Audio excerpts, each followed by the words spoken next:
Parce qu'elle vole dans les aigus, on a souvent qualifié rapidement sa voix de voix d'ange. En réalité, c'est sa voix de tête. Et cette tête, de toute évidence, est bien faite. Elle a surtout, nous semble-t-il, su garder son diamètre, malgré un succès immédiat, accompagné d'une popularité réservée à peu d'élus dans le monde de l'opéra. Peut-être parce qu'avant le chant et cette voix que l'on ne connaissait pas, il y a eu le violon et la confrontation à ses propres limites. Peut-être parce que toujours il y a eu le travail, le plaisir, l'ambition et la volonté de prendre des risques sans pour autant se brûler les ailes. Bonjour Philippe Jarouski. Bonjour Chloé. Merci beaucoup d'être avec nous ce midi, alors que vous êtes en pleine répétition au Théâtre des Champs-Élysées, cette salle que vous connaissez si bien pour y avoir si souvent chanté, voilà que vous y dirigez Jules César de Handel avec votre ensemble Artaserse dans une mise en scène de Damiano Micheletto avec notamment Gaël Arquez et Sabine Devielle. La première, je le disais, est dans une semaine, alors comment ça se passe jusque-là ? Alors jusque-là, ça se passe très très bien. Hier, j'ai fait ma première répétition en fosse d'orchestre avec l'orchestre, ce qu'on appelle la fameuse italienne. C'était assez impressionnant au départ. Et puis, il y a des petits ajustements à faire parce que je découvre un peu ce nouveau métier. Par exemple, le fait que ce que j'entends, moi, dans la fosse d'orchestre n'est pas le résultat final de ce qu'entend le public. Et cette fameuse balance entre notamment les chanteurs sur scène et l'orchestre dans la fosse. Première répétition en fosse d'orchestre, parce que donc les répétitions à l'opéra se font pendant assez longtemps avec le piano en fait, et Voilà. l'orchestre arrive ensuite. Voilà. C'est vrai que c'est un peu une course contre la montre les derniers jours de répétition. Évidemment, il y a plus d'un mois de travail sur la mise en scène. Et puis de collaboration déjà avec le metteur en scène, parce que notamment dans le baroque, on peut décider de beaucoup de choses ensemble, notamment de certaines coupures, de certaines interversions de scènes. Voilà, on a une collaboration très fructueuse avec Damiano là-dessus. Et le chef d'orchestre est aussi là pour pouvoir peut-être de temps en temps diriger la musique en fonction de l'esthétique de la mise en scène aussi. Ça, c'est passionnant. Alors, ce ne sont pas vos véritables débuts à la direction d'orchestre, mais c'est la première fois que vous dirigez une production, un opéra. Je le disais un peu en introduction, et c'est aussi ce dont on s'aperçoit en lisant Seul compte la musique, ce livre d'entretien avec Vincent Agrèche que vous avez publié fin 2019 aux éditions Papier Musique, Philippe Jarouski. On a l'impression que depuis votre ascension fulgurante, c'est vrai au début des années 2000, vous avez toujours fait attention à faire les choses au bon moment. Pour vous, est-ce que ça veut dire que vous estimez que là, aujourd'hui, c'est le bon moment pour descendre dans la fosse, pour assumer ce travail effectivement très, très important qu'est la direction d'un opéra ? Oui. Alors, je suis ravi que vous ayez cette impression-là. Après, comme tous les artistes, il m'est arrivé de faire des erreurs, heureusement d'ailleurs. Il faut faire des erreurs pour pouvoir progresser parfois. Par contre, en ce qui concerne la direction, c'est vrai que je me sens plutôt prêt parce que ça fait... En fait, c'est pas une nouvelle lubie qui m'est venue il y a juste 2 ans. C'est vraiment quelque chose auquel je pense depuis plus de 15 ans. J'ai mon ensemble Artaserse depuis plus de 15 ans également. Jusqu'à maintenant, c'est vrai qu'il m'accompagnait, notamment dans les récitals que je pouvais faire. Et là, c'est vraiment une autre étape, c'est effectivement de pouvoir insuffler les idées, évidemment en répétition, parce que le travail du chef d'orchestre, il faut toujours le démystifier. Hein. C'est pas un travail de sorcier en agitant les bras, c'est aussi beaucoup de travail en amont sur les choix musicaux qu'on a à faire. Et après, c'est de transmettre de temps en temps aussi, effectivement, physiquement, les idées qu'on peut avoir. Et ça, c'est vraiment nouveau, par contre. Vous avez enregistré il y a peu votre premier disque en tant que chef d'orchestre avec votre ensemble, donc Artaserse, un disque composé d'airs de différents opéras de Handel avec la soprano Emeke Barat. On y trouve notamment cet air issu de Jules César.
Jules César de Handel, interprété par Emeke Barat et votre ensemble Arta Serse, sous votre direction, Philippe Jarouski. Alors, cet opéra, Jules César, vous l'avez chanté aussi, vous le connaissez déjà très bien.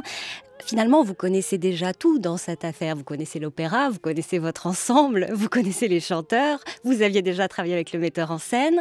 Donc, vous êtes à la fois en terrain familier et en même temps tout est nouveau parce que votre place a changé. Ma place a changé et c'est une place qui, si vous voulez, quand on chante, on a évidemment toujours un petit peu obsédé par sa voix, on fait attention pour arriver pas fatigué à la première. Je dirais qu'en tant que chef, déjà j'ai découvert des nouveaux muscles dans mon corps. Voilà, beaucoup de fatigue, beaucoup de courbatures dans le dos parce qu'on donne beaucoup de soi-même.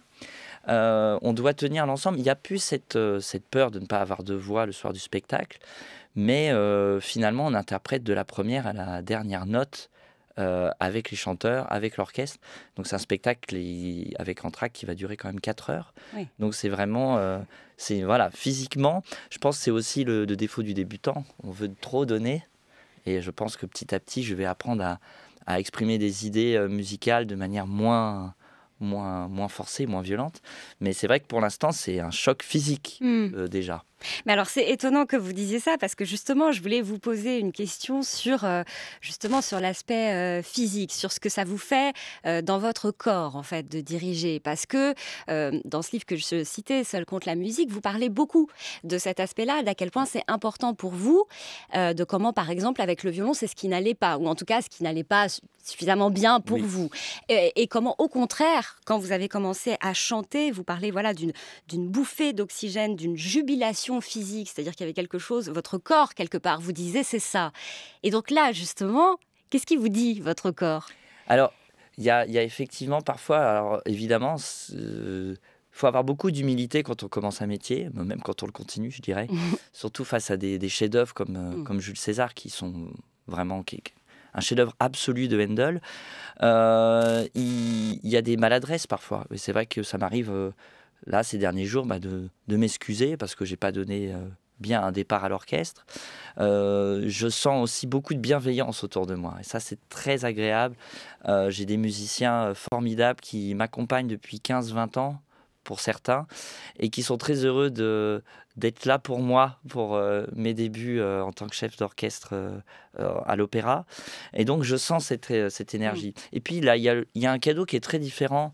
C'est ce que vous donnent justement les musiciens, évidemment les chanteurs aussi sur scène, mais quand tout à coup, ces musiciens vous font le cadeau de réaliser les idées musicales que vous proposez. Et il y a ce nouveau plaisir, justement corporel, que je découvre, c'est qu'effectivement, quand je donne une indication de texture ou de nuance par l'intermédiaire de mon corps, d'entendre le son réagir, c'est un nouveau plaisir qui, j'en suis convaincu, va égaler le plaisir que j'ai eu à chanter pendant toutes ces années. Alors, nous allons écouter celle qui joue Cléopâtre dans ce Jules César que vous dirigez, Philippe Jarouski, en tout cas dans la version OTCE, c'est Sabine Devielle. Elle nous parle de Handel et c'était sur France Culture avec Arnaud Laporte en décembre dernier. Je dirais que Handel, c'est peut-être le compositeur le plus bel cantiste de la période baroque. Et là où chez Bach, on est dans une dimension quasi instrumentale de notre voix, chez Handel, c'est le sentiment qui est le maître. C'est l'incarnation. C'est un compositeur qui donne les clés à l'interprète. Êtes-vous d'accord, Philippe Jarouski, avec ce que dit Sabine Devielle ? Pour vous aussi, il est très important, je crois, Handel. Vous êtes fait connaître surtout au début avec Vivaldi, mais Handel, il a une place importante. Oui, moi, j'ai voulu commencer à chanter en écoutant par hasard sur un air de Handel, le fameux Scherzen Fida d'Ario Dante. Et je me suis dit, je veux absolument chanter ça dans ma vie. Oui, il y a quelque chose de très charnel, de très puissant. C'est assez incroyable. Et puis, cette production, c'est la rencontre, ça peut paraître curieux, mais c'est la rencontre aussi avec Sabine, puisqu'on a eu plusieurs projets et puis qui n'ont pas abouti. Vous n'aviez jamais travaillé ensemble finalement ? Jamais en tant que chanteur. Wow. On ne s'est jamais rencontrés sur une production. Et du coup, c'est une vraie rencontre et c'est un bonheur de tous les jours, je dois dire, parce que c'est une femme que je trouve qui a compris énormément de choses. Il y a une sorte de simplicité, de pureté. c'est quelqu'un qui fait de la musique aussi avec l'orchestre. C'est-à-dire qu'elle a beau être sur scène, elle continue à faire de la musique de chambre avec les musiciens. Elle donne beaucoup et avec une simplicité et une sincérité qui touche beaucoup. Je sais que pendant les répétitions, on a tous pleuré en l'écoutant. Déjà. Déjà en répétition, bon donc signe. c'est prometteur, oui. Alors voilà, diriger Handel pour vous, donc pour une première direction d'opéra, évidemment, ça a du sens. La musique baroque, c'est votre patrie d'origine en tant que chanteur, même si ça fait déjà un moment que vous allez bien au-delà. Philippe Jaroussky, j'ai lu que pour ce qui est de la direction, vous n'envisagez pas à ce stade de dépasser dans la chronologie Mozart. Alors, est-ce pour une raison d'expérience, de connaissance du répertoire, de légitimité, d'endurance physique? En fonction de quoi décidez-vous de ce que vous êtes apte à faire, à diriger? Alors, ce qui me rassure, c'est que pour l'instant, j'ai pas changé d'avis. D'accord. Parce que effectivement, je pense avoir peut-être déjà des idées, même si j'ai pas beaucoup chanté Mozart, parce qu'il n'y a pas vraiment de rôle pour moi. J'aimerais beaucoup aborder Mozart parce que la musique, notamment les opéras de Mozart, c'est quelque chose que j'aime beaucoup et que je trouve évidemment merveilleux à faire. Il y a toujours un lien quand même entre la musique baroque et Mozart.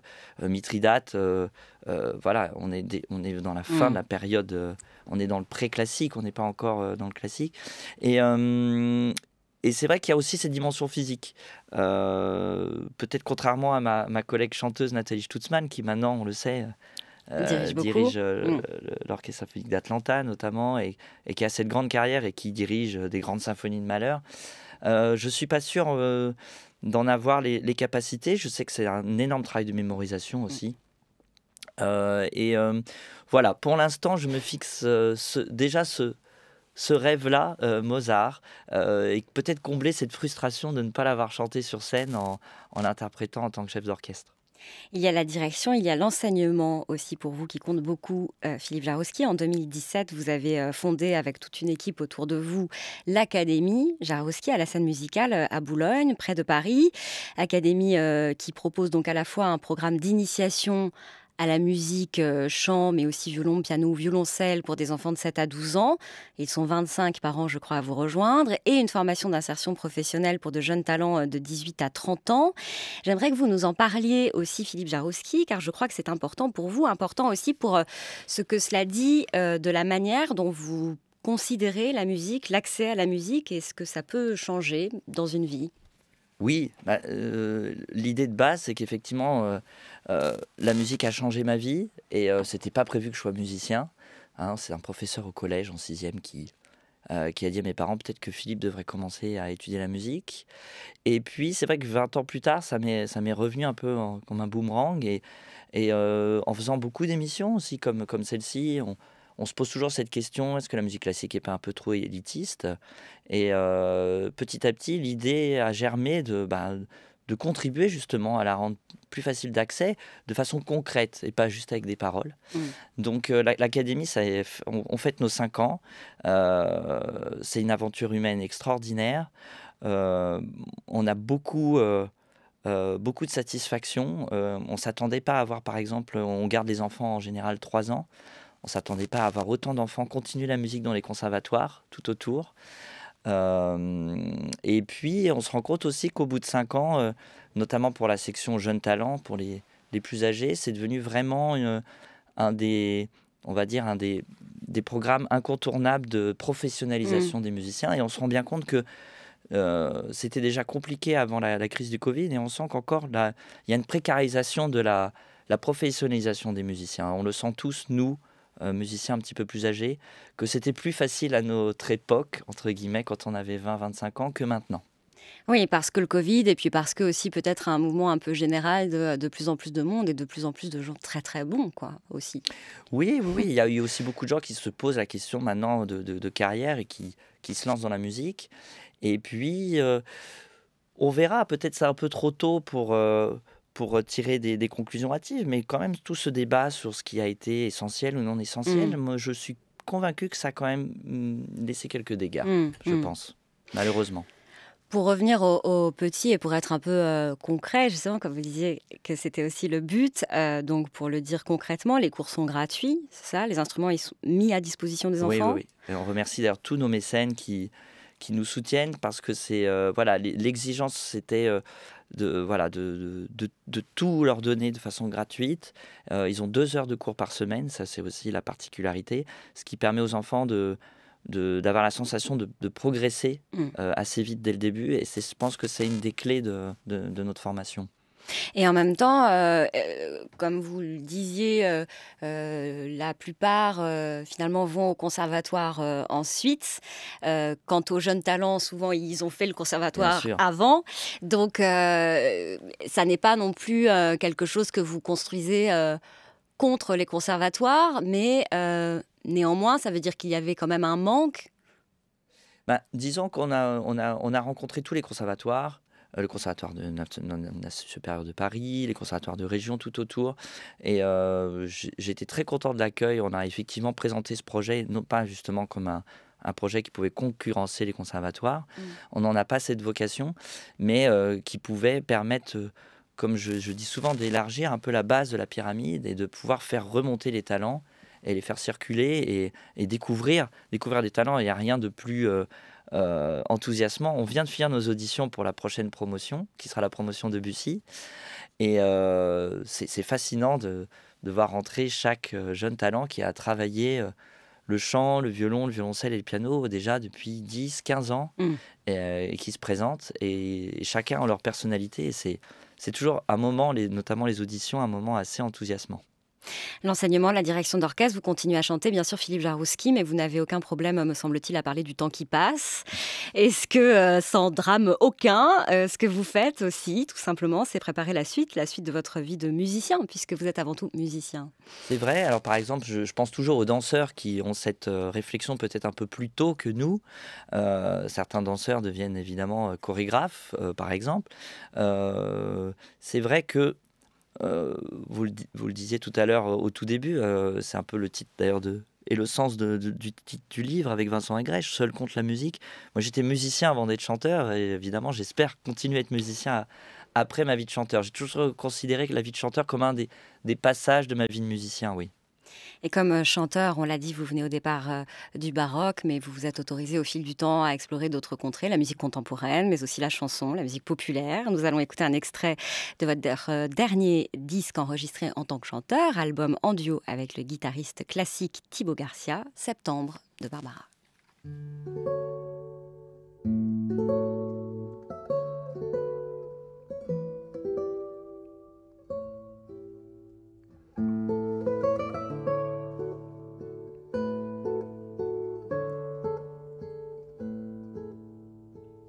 Jamais la fin d'été n'avait paru si belle, les vignes de l'année auront de beaux raisins. On voit se rassembler déjà les hirondelles, mais il faut se quitter, pourtant l'on s'aimait bien.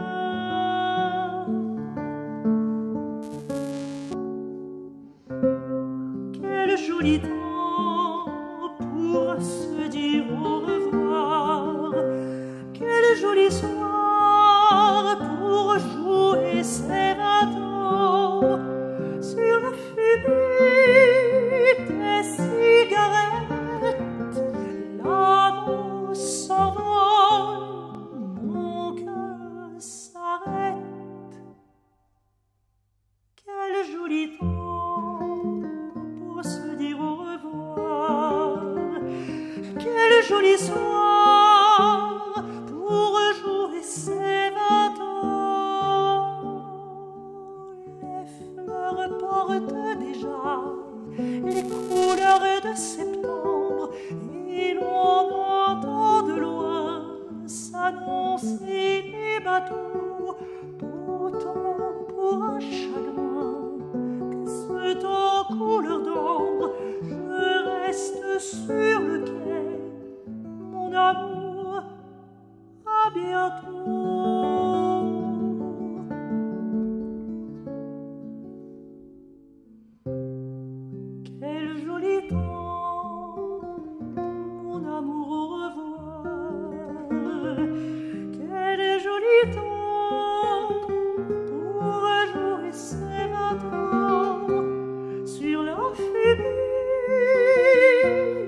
les cigarettes, l'amour nous reviendra peut-être un soir au détour d'un printemps.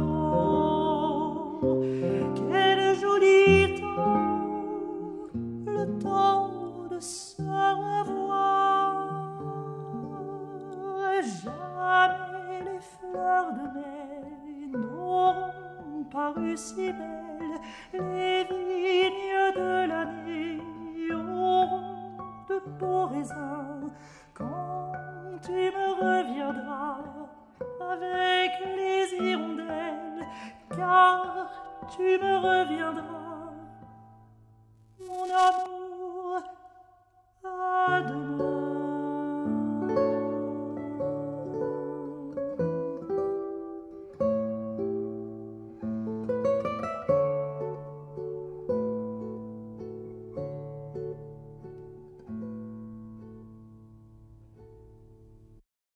Barbara Septembre, extrait de ce disque à sa guitare que vous avez enregistré sur le label Erato, Philippe Jarouski avec Thibaut Garcia, et qui nous montre bien que vous êtes toujours aussi chanteur. Vous aurez de nouveau des concerts avec lui à la fin de l'été, c'est ça? Exactement, oui.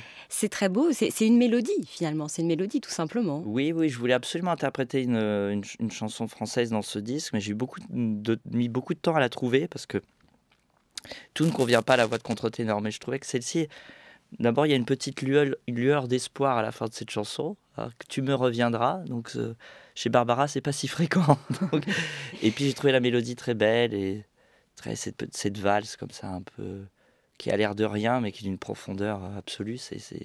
On a beaucoup de plaisir à la faire sur scène et c'est vrai que c'est toujours un des grands moments du concert. Dans le livre Seule la musique compte, vous parlez de votre expérience à venir de direction d'opéra. Vous dites que si personne ne vous attendait à vos débuts de chanteur, là vous êtes attendu. En tout cas, vous allez être regardé, écouté avec attention, curiosité. Après plus de 20 ans de carrière, Philippe Jarouski, quelle importance accordez-vous à ce que l'on dit de vous? Contrairement peut-être à d'autres artistes, j'ai toujours eu tendance à tout lire. Et c'est vrai que je ne suis pas le genre d'artiste à dire je ne lis pas les critiques, je les lis attentivement. Et je considère toujours que par exemple après un concert, s'il y a 2-3 critiques différentes qui disent la même chose, il faut aussi peut-être nous l'utiliser ça et réfléchir, peut-être qu'il y a un fond de vrai. Là effectivement j'ai un peu la pression, mais il y a aussi quelque chose de très enthousiasmant. On disait tout à l'heure que j'avais peut-être pas peur du temps qui passe, mais en fait peut-être j'ai un peu peur du temps qui passe et finalement peut-être l'idée de devenir un vieux chanteur mais un peu désagréable et peut-être c'est une façon de devenir aussi un jeune chef. C'est peut-être une façon de lutter contre ça en fait. Conscience du temps qui passe, en tout cas. Oui. Merci beaucoup Philippe Jarouski. Rendez-vous donc au Théâtre des Champs-Élysées à Paris pour cette nouvelle production que vous dirigez de Jules César, de Handel. Représentation du 11 au 22 mai. Il y en aura d'autres ensuite à l'Opéra de Montpellier du 5 au 11 juin. Et puis nous parlions de votre académie. Nous pouvons signaler que les inscriptions pour les jeunes apprentis sont ouvertes jusqu'au 10 mai, donc encore quelques jours. Oui. Et que le prochain concert des jeunes talents, le concert des 5 ans, aura lui lieu le 15 juin à la Scène Musicale. Merci beaucoup. Merci beaucoup à vous. D'être venu à la grande table.